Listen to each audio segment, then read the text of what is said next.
ಮಾನ್ಯ ಪ್ರವಾಸೋದ್ಯಮ ಸಚಿವರು ಕರ್ನಾಟಕ ಪ್ರವಾಸೋದ್ಯಮ ನೀತಿ ಅಂತ ತಂದಿದ್ದಾರೆ. ನಾನು ಕೇಳಲಿಕ್ಕೆ ಹೊರಟಿರೋದು, ನಮ್ಮ VS ಅವಧಿಯಲ್ಲಿ ಕೆಲವು ನೋಟಿಸು ಅಥವಾ ಸೂಚನೆಗಳನ್ನು ಕೊಡುವಾಗ ಕರಾವಳಿ ಭಾಗವನ್ನು ಪ್ರತ್ಯೇಕಪಡಿಸಿ ಅಥವಾ ಹೊರತುಪಡಿಸಿ ಅಂತ ಹೇಳ್ತಿದ್ದಾರೆ ಅಂತ. ಒಂದು ಶಾಲೆಯಲ್ಲಿ ಒಂದು ಕ್ರೀಡೋತ್ಸವ ಆಗುದಿದ್ರು ಆಗಸ್ಟ್ ಒಳಗೆ ಮುಗಿಸಿ ಅಂತ ಇಡೀ ರಾಜ್ಯಕ್ಕೆ ಹೇಳಿದ್ರೆ ನಮ್ಮಲ್ಲಿ ಮಳೆಗಾಲ ನಡೀತಾ ಇರ್ತದೆ. ಇದೊಂದು ಗಮನಿಸಿ ಅಂತೇಳಿ ಹೇಳಿ. ಪ್ರವಾಸೋದ್ಯಮ ನೀತಿಯಲ್ಲಿ ಕರಾವಳಿಯನ್ನ ನೀವು ಸ್ಪೆಷಲ್ ಅಂತ ಕನ್ಸಿಡರ್ ಮಾಡದೇ ಇದ್ರೆ ಅಲ್ಲಿನ CRZ ಸಮಸ್ಯೆಯಿಂದ ಹಿಡಿದು ಅಲ್ಲಿಗೆ ಬರುವಂತ ಪ್ರವಾಸಿಗರ ಸಂಖ್ಯೆ ರಾಜ್ಯದ 5ನೇ ಒಂದು ಭಾಗ 20% ಅಲ್ಲಿಗೆ ಬರ್ತದೆ. ನಮಗೆ ಅಲ್ಲಿ ನೀತಿಯನ್ನು ಸರಿ ಮಾಡಿಕೊಟ್ರೆ ಸಾಕು. ಇನ್ವೆಸ್ಟ್ಮೆಂಟ್ ನಮ್ಮಲ್ಲಿ ಮಾಡೋರಿದ್ದಾರೆ, ವ್ಯವಹಾರ ಮಾಡೋರಿದ್ದಾರೆ, ಎಲ್ಲವೂ ಇದೆ. ಪ್ರವಾಸೋದ್ಯಮ ನೀತಿಯಲ್ಲಿ ನೀವು ಸ್ಪೆಷಲ್ ಅಂತ ಕನ್ಸಿಡರ್ ಮಾಡದೇ ಇದ್ರೆ, ಆ ನೀತಿ ನಿಯಮಗಳನ್ನ ನೀವು ವಿಶೇಷವಾಗಿ ತಿದ್ದುಪಡಿ ಮಾಡ್ಕೊಳ್ಳದೇ ಇದ್ರೆ, ಕೊಲ್ಲೂರು ಮೂಕಾಂಬಿಕೆ, ಕುಕ್ಕೆ ಸುಬ್ರಹ್ಮಣ್ಯದಂತ ಅತಿ ಹೆಚ್ಚು ಆದಾಯ ತರುವಂತ ದೇವಸ್ಥಾನಗಳು ನಮ್ಮಲ್ಲಿರುವಾಗ ಅದಕ್ಕೆ ಅಂತಲೇ ಹೇಳಿ ಸ್ಪೆಷಲ್ ಅಂತ ಮಾಡದೇ ಇದ್ರೆ ನಮಗೆ ಅದು ಉಪಯೋಗ ಆಗ್ತಾ ಇಲ್ಲ. ಕೇರಳ, ಗೋವಾ, ಮಹಾರಾಷ್ಟ್ರ ನಾವು ಯಾವಾಗಲೂ ಉದಾಹರಣೆ ಹೇಳ್ತೇವೆ. CRZ ಸಡಿಲಿಕೆ ಇದೆ, ಟೂರಿಸಂ ಸ್ಪೆಷಲ್ ಕನ್ಸಿಡರೇಷನ್ ಅನ್ನು ಕರಾವಳಿಯಲ್ಲಿ ಇಟ್ಕೊಂಡಿದ್ದಾರೆ ಅಂತ. ಟೂರಿಸ್ಟ್ ಅಷ್ಟು ಜನ ಬಂದಾಗ ಏನಾದರೂ ಆದಾಗ ರಾಜ್ಯದ ಎಲ್ಲ MLAಗಳು ಓಡಿ ಬರೋದು ನೋಡಿದ್ದೇವೆ ನಾವು. ಅಲ್ಲಿ ಹೆಚ್ಚು ಪ್ರವಾಸಿಗರು ಬರ್ತಾರೆ ಅನ್ನೋದಕ್ಕೆ ಒಂದು ಉದಾಹರಣೆ.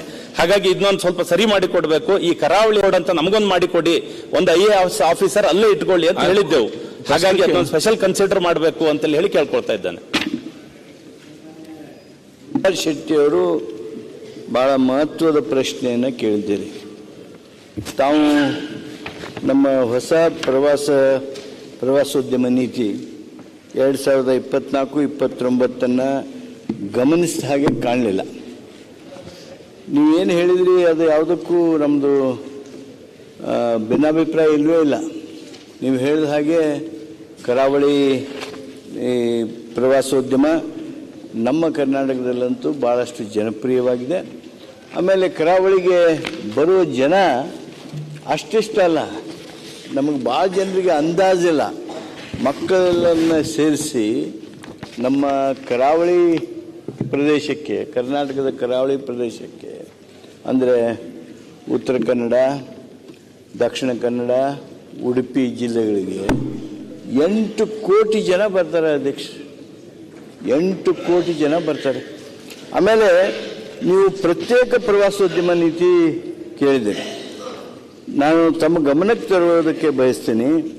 ಈ ನಮ್ಮ 2024-29 ಕರ್ನಾಟಕ ಪ್ರವಾಸೋದ್ಯಮ ನೀತಿ ಏನಿದೆ, ಇದರಲ್ಲಿ ಕರಾವಳಿ ಪ್ರವಾಸೋದ್ಯಮ ಮತ್ತು ಕಡಲ ತೀರ ಪ್ರವಾಸೋದ್ಯಮಕ್ಕೆ ವಿಶೇಷವಾದ ಮಹತ್ವವನ್ನು ಕೊಟ್ಟಿದ್ದೇವೆ.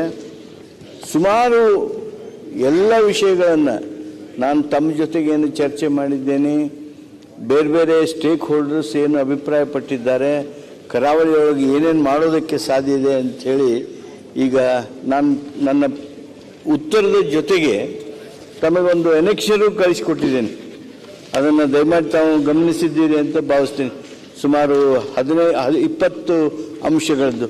ಅದರಲ್ಲಿ ಕರಾವಳಿ ಪ್ರವಾಸೋದ್ಯಮ ಮತ್ತು ಕಡಲ ತೀರ ಪ್ರವಾಸೋದ್ಯಮ, ಕರಾವಳಿ ಕರ್ನಾಟಕ ಪ್ರವಾಸೋದ್ಯಮಕ್ಕೆ ವಿಶೇಷ ಗಮನ ಹರಿಸುವಲ್ಲೇ ಬೇಕಾಗಿರ್ತಕ್ಕಂಥ ಅಂಶಗಳು.